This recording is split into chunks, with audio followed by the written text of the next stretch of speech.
Hello, welcome. We are going to take you on a hot lesson trip on the topic of the Cold War.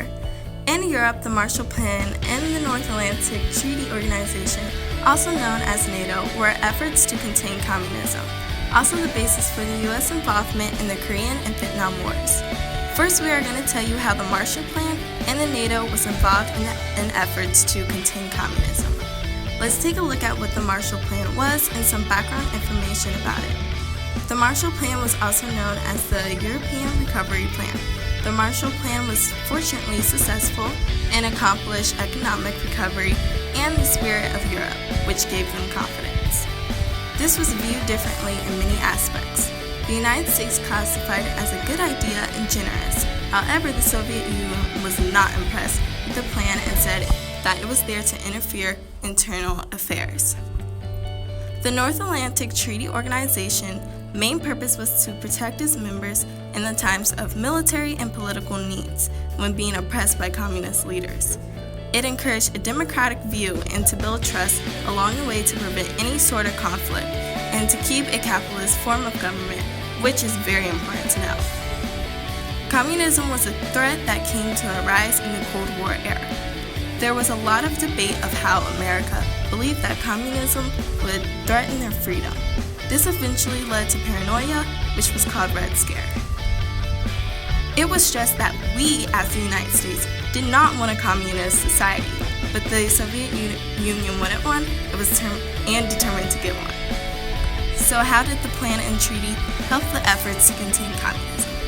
The NATO and Marshall Plan was created as an alliance of all nations. It was formed to defend Western Europe from the USSR. This helped the Soviets from seceding communism. This helped turn countries against them in order to keep them from expanding and increasing power. Now let's talk about the Korean and Vietnam Wars.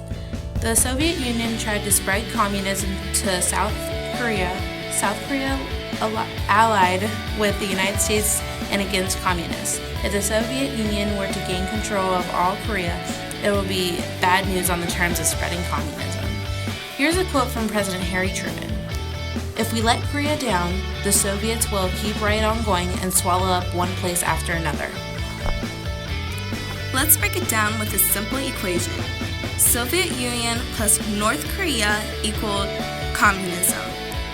The United States plus South Korea equaled capitalism. Prior to World War II, Vietnam had been a colony of the French. During World War II, the Japanese took control of the area. When the war ended, there was a power vacuum. Vietnamese revolutionary and communist Ho Chi Minh wanted freedom for the country of Vietnam. However, the Allies all agreed that Vietnam belonged to the French. The Vietnam War was fought between communist North Vietnam and the government of Southern Vietnam. The North was supported by communists such as the People's Republic of China and Soviet Union. The South was supported by anti-communist countries, primarily the United States. 58,222 U.S. soldiers died in the Vietnam War. The United States lost the Vietnam War. The U.S. never expected when it joined in the fight. Not only did the U.S. lose the war in the country of Vietnam to the communists. In conclusion, overall, the policy of containment was used for strategies to prevent the spread of communism, so that was the basis for the U.S. involvement. You could see that it was enforced